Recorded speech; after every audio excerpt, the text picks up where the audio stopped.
What was the Wells Fargo issue?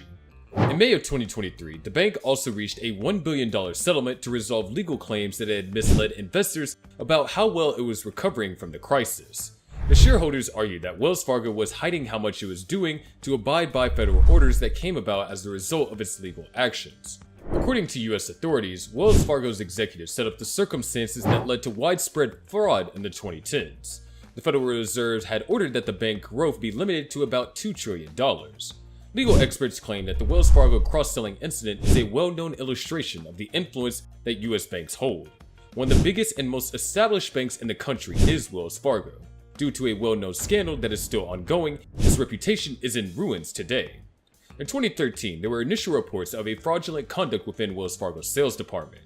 Researchers at the Harvard Business School claimed that the bank opened up at least 3.5 million bogus accounts for unsuspecting clients. The government had regularly fined the bank because of these and other problems. Regulators in the areas of banking, trade, consumer protection, and worker safety are still closely monitoring Wells Fargo. The bank claims that it is making every effort to abide by several consistent orders that the government has issued since 2016. Apart from the penalties, the Federal Reserve placed an asset ceiling on Wells Fargo in 2018. At a news conference in late 2021, Federal Reserve Chairman Jerome Powell informed reporters, "We continue to hold the firm accountable for its deficiencies with an unprecedented asset cap that will stay in place until the firm has fixed its problems."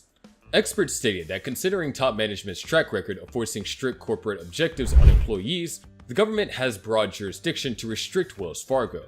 These aspirational objectives might have encouraged dishonest and perhaps reportedly unlawful activity among the staff. One significant American bank was involved in heinous behavior between 2002 and 2016 that it was eventually forced to acknowledge. Wells Fargo reached a settlement of more than $3 billion with the Consumer Financial Protection Bureau in 2022. Without the consumer's knowledge or consent, bank employees have been opening fictitious accounts for them. It was discovered that the corporation had set unattainable sales target for the staff, which forces them to convey fake accounts in order to manipulate perceptions of their work performance. Though it was an incredible scandal, Wells Fargo's problems did not stop there. The bank's market value fell by more than $54 billion during the course of over 2 years, ending in March 2020, as reality became generally known. Wells Fargo disclosed that it was the subject of another investigation, this time by the Securities and Exchange Commission in regulatory filing on October 31st. The filing stated that the probe has to do with cash sweep options for advisory accounts. The United States Securities and Exchange Commission has undertaken an investigation regarding the cash sweep options that the company provides to investment advisory clients at account opening, said Wells Fargo. Sweep accounts are programmed to move excess money to a higher interest generating choice automatically at the end of each day. Regarding the details of the probe, Wells Fargo withheld further information. Additionally, in 2022, the bank's reputation suffered due to criticism regarding its diverse recruiting procedures. In May of 2022, the New York Times was informed about 12 bank workers, both current and past, that Wells Fargo had staged fake interviews for female and non-white applicants for jobs that have already been offered to other candidates. The bank also acknowledged in its filing that the SEC is still looking into the subject, and the Department of Justice completed its inquiry into Wells Fargo's employment procedures without taking any action. In the meantime, Wells Fargo continues to function within the confines of a $1.95 trillion asset cap imposed on the bank by the Federal Reserve in 2018.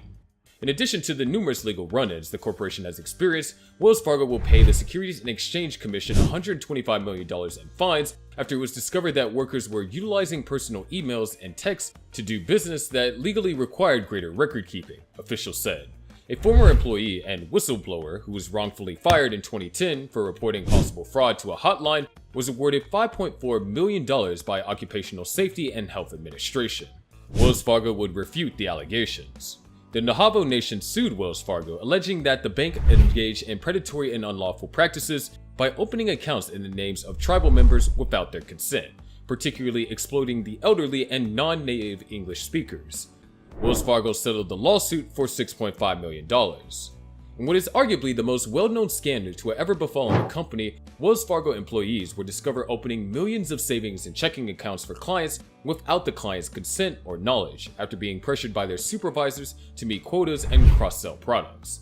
This resulted in a $3 billion settlement that Wells Fargo eventually had to pay to the Department of Justice. in order to resolve the accusations that it fraudulently overcharged commercial clients, especially mom-and-pop stores and small enterprises, for foreign exchange services. Wells Fargo paid the Department of Justice $37.3 million. The corporation refuted the allegations. Wells Fargo was fined $22 million by the Department of Labor for allegedly terminating a second whistleblower who informed management that co-workers were forging customer information, manipulating prices, and banding together on interest rate collusion. Following a Department of Labor investigation that reportedly found that the company was overcharging its current and former employees for the company's stock in their 401k accounts, Wells Fargo agreed to settle the matter by paying the affected employees approximately $131.8 million and the Department of Labor approximately $13.2 million in penalties. Wells Fargo was fined $1.7 billion by the Consumer Financial Protection Bureau in addition to $2 billion in refunds to over 16 million customers for illegally charging interest and fees on auto and mortgage loans, wrongfully repossessing cars, improperly managing auto and mortgage loan payments, legally charging surprise overdraft fees, and applying other incorrect charges to checkings and savings accounts. The bank's CEO, Charlie Scharf, said in a statement that the payment was an important milestone in our work to transform the operating practices at Wells Fargo, and that it will put these issues behind us. The agency referred to Wells Fargo as a repeat offender, as Wells Fargo was fined $97.8 million by the Federal Reserve and the Treasury Department for permitting an unidentified foreign bank to transact hundreds of millions of dollars on its Eximbles banking platform when it was forbidden from doing so by US sanctions against Iran, Syria, and Sudan. Following a class action lawsuit filed in 2020 by a group of shareholders alleging that Wells Fargo mismanaged the cleanup of its bogus account crisis, the corporation agreed to pay $1 billion payment to resolve the lawsuit. The SEC's recent fines paid by Wells Fargo for utilizing personal messages for illicit business purposes are part of a bigger campaign against Wall Street corporations that don't maintain consistent records, which the agency needs for audits and investigations. The SEC announced on Tuesday that BNP Paribas also consented to pay $35 million in addition to Wells Fargo. Due to comparable infractions by their derivatives brokers, they will each pay $75 million, according to the Commodities Futures Trading Commission. The latest to become entangled in an extensive investigation into the communication and record-keeping practices of trading businesses are Wells Fargo and BNP Paribas. The SEC stated in September of last year that Bank of America, Citigroup, Goldman Sachs, and other companies would pay $1.1 billion in fines. According to Bloomberg, that kind of money has been paid in fines overall as a result of the SEC's investigation into messaging practices. As a result, it ranks among the largest law enforcement initiatives in the United States this decade. Even though Wells Fargo, the fourth largest lender in the nation, is not the only company accused of breaking regulations regarding communication and record keeping, several of its other scandals, most notably the fake account scandal, which resulted in the firing of over 5,000 employees and the guilty plea of an executive facing prison time, rocked the industry. However, a lot of other US institutions are frequently required to pay penalties and charges.